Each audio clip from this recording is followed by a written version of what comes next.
Assalamualaikum warahmatullahi wabarakatuh. Alhamdulillahirabbil alamin wa bihi nasta'inu ala umurid dunya waddin.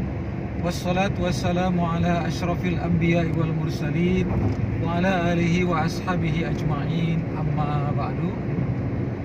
Sahabat-sahabat semua, di kala munculnya nabi-nabi palsu, ya kita sama-sama ketahui kan, di akhir kehidupan Rasulullah itu menjelang peralihan kepada Khalifah Abu Bakar As-Siddiq itu telah ada dan telah muncul beberapa orang nabi palsu begitu ya, yang dalam sejarah setidaknya tercatat ada 4 orang nabi palsu yang tercatat dalam sejarah, yaitu pertama Musailamah Al-Kadzab, kemudian Aswad Al-Unsa, kemudian Tulaihah, dan juga Sajah binti Haris ya. Sajah binti Haris. Nah, kalau Musailamah, kemudian Tulaihah dan juga Aswad Al-Unsa itu ketiganya adalah laki-laki, sedangkan Sajah binti Al-Haris itu adalah seorang perempuan. Jadi dalam sejarah memang pernah juga tercatat bahwa ada seorang nabi palsu yang jenis kelaminnya perempuan yang bernama Sajah binti Al-Haris ini. Sajah binti Al-Haris ini memang seorang tokoh ya, seorang tokoh di kaumnya, di kabilahnya saat itu. Dan memang sebetulnya Sajah binti Haris ini memiliki kecerdasan, artinya dikenal orang yang memiliki kecerdasan di kaumnya, makanya menjadi tokoh begitu. Bahkan sempat memproklamirkan diri sebagai seorang nabi begitu. Nah, meskipun nanti kan dalam riwayatnya Sajah binti Al-Haris ini termasuk orang yang bertaubat setelah melewati masa-masanya sebagai nabi palsu itu. Karena di antara nabi-nabi palsu itu kan Musailamah Al-Kadzab, kemudian Aswad Al-Unsa, itu yang 2 orang ini, nabi palsu yang 2 ini, Musailamah Al-Kadzab dan Aswad Al-Unsa ini berhasil dibunuh oleh sahabat Rasul ya. Kalau Musailamah Al-Kadzab kan berhasil dibunuhnya itu di perang Yamamah ya, di perang Yamamah. Yang berhasil membunuhnya adalah Wahsy bin Harb ya, yang dulu terkenal dalam sejarah yang melemparkan tombaknya kepada Hamzah bin Abdul Muthalib, pamannya Rasulullah. Wahsy itulah yang berhasil membunuh Musailamah Al-Kadzab setelah Wahsy bertaubat dan masuk Islam gitu. Nah, kemudian Aswad Al-Unsa juga sama, dia nabi palsu yang juga berhasil dibunuh oleh sahabat Rasulullah begitu. Nah, adapun Tulaihah itu dalam akhir hayatnya itu dia bertobat. Jadi nanti sempat bertaubat dan bahkan sampai masuk ke masa Khalifah Umar bin Khattab itu masih ada Tulaihah ini di masa Khalifah Umar bin Khattab juga masih ada, sempat berjumpa juga dengan Khalifah Umar bin Khattab begitu. Dan termasuk yang sempat bertobat adalah Sajah binti Al-Haris. Nah, ada sedikit riwayat yang menarik ya antara Musailamah Al-Kadzab dan Sajah binti Al-Haris. Jadi kan ceritanya Musailamah Al-Kadzab ini dengan Sajah binti Al-Haris nanti kan sempat melakukan perkawinan ya. Mereka itu perkawinan, meskipun sebetulnya kalau dalam ukuran ajaran Islam itu perzinahan ya. Tapi versi mereka tuh mereka kawin begitu.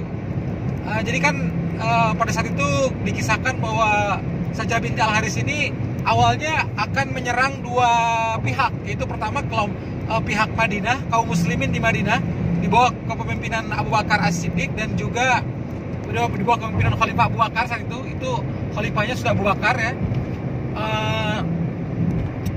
Dan juga akan menyerang kelompok yang ada di Yamamah di bawah pimpinan Musailamah Al-Kadzab begitu, Sajah binti Al-Haris ini. Tapi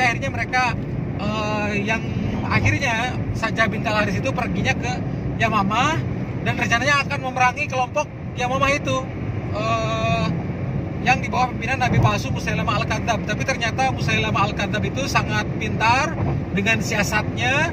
Akhirnya dia berhasil melakukan tipu daya kepada Sajah binti Al-Haris, dan sampai akhirnya Sajah binti Al-Haris itu sempat dikawini oleh Musailamah. Dikawini ya, mereka melakukan perkawinan begitu, versi mereka. Meskipun dalam ukuran ajaran Islam itu adalah perzinahan begitu. Nah, yang menarik adalah begini. Ketika mereka melakukan perkawinan, tentu saja ini menjadi pertanyaan di antara dua pengikutnya begitu, kelompok dua pengikutnya. Terutama pengikut Sajah binti Al-Haris, karena pengikut Sajah binti Al-Haris itu mengatakan ini saja ini nabi kita, kata mereka, ini mendapatkan mas kawinnya apa gitu. Mas kawinnya apa nih dari Musailamah, karena kan Musailamah ceritanya ini mengawini Sajah binti Al-Haris. Ini perkawinan antara dua orang nabi palsu. Sampai akhirnya kaumnya itu bertanya kepada Sajah, apa mas kawin yang diberikan oleh Musailamah kepada engkau, wahai nabi kami Sajah binti Al-Haris? Akhirnya Sajah kemudian datang juga ke Musailamah dan menanyakan, umatku menanyakan hal itu, jadi aku ingin bertanya, apa mas kawin yang kau berikan kepadaku? Dan ternyata apa yang terjadi?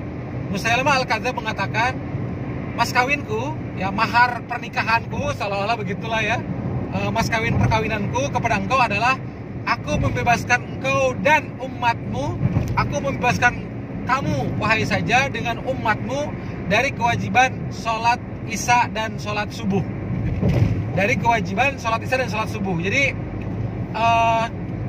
ternyata ini juga ada beberapa hal yang perlu dicatat ya. Yang pertama, bahwa ternyata mereka ini pengikut nabi palsu ini ternyata masih tetap melaksanakan sholat gitu. Masih tetap melaksanakan sholat. Apa buktinya? Buktinya ketika Musailamah Al-Kadzdzab memberikan mas kawin kepada Sajah, itu dengan cara membebaskan mereka dari kewajiban sholat isya dan sholat subuh. Artinya apa? Artinya waktu itu mereka masih melaksanakan sholat 5 waktu sebetulnya. Pengikut Sajah itu kan masih melakukan sholat 5 waktu begitu. Nah, ketika diberikan kebebasan tidak melaksanakan sholat isya dan sholat subuh oleh Musailamah sebagai mas kawinnya, ketika mengawini Sajah, mereka akhirnya yang dilaksanakan hanya 3 waktu sholat, yaitu zuhur, asar, dan maghrib begitu. Sedangkan isya dan subuh mereka tidak melaksanakan karena itu adalah mas kawin dari Musailamah Al-Kadzdzab, si nabi palsu itu, kepada Sajah binti Al-Haris ketika Musailamah mengawini Sajah itu. Ya, sebagai hiburan begitulah katakan untuk Sajah dan juga pengikutnya Sajah gitu. Jadi itu yang pertama ya. Yang kedua, hal yang menarik adalah bahwa ternyata memang ini sesuai juga dengan yang disampaikan oleh Rasulullah, bahwa ternyata sholat isya dan sholat subuh adalah 2 sholat yang paling berat dilaksanakan oleh orang-orang munafik. Jadi orang-orang munafik itu paling berat melaksanakan 2 sholat ini, yaitu sholat isya dan sholat subuh. Ini dinyatakan dalam hadis Rasulullah ya. Jadi Rasulullah SAW yang menyatakan tentang hal tersebut, bahwa di antara sholat 5 waktu yang paling berat dilaksanakan oleh kaum munafik adalah 2 sholat, yaitu sholat isya dan sholat subuh. Dan ternyata sholat isya dan sholat subuh inilah yang dijadikan mas kawin oleh Musailamah Al-Kadzdzab ketika dia mengawini Sajah binti Al-Haris. Jadi ini perkawinan antara 2 orang nabi palsu begitu ya. Nah, sampai akhirnya kemudian nanti Musailamah Al-Kadzdzab berhasil dibunuh oleh sahabat di perang Yamamah, dan Sajah binti Al-Haris nanti dalam sejarahnya beliau sempat bertaubat dan nanti beliau mengakhiri hidupnya dalam keadaan sebagai seorang muslimah sejati yang di masa akhir hayatnya Sajah binti Al-Haris ini sangat rajin beribadah begitu setelah menjadi seorang muslimah. Jadi sungguh luar biasa riwayat ini. Mudah-mudahan banyak manfaatnya dan kita bisa mengambil hikmah dari apa yang telah dipaparkan. Wassalamualaikum warahmatullahi wabarakatuh.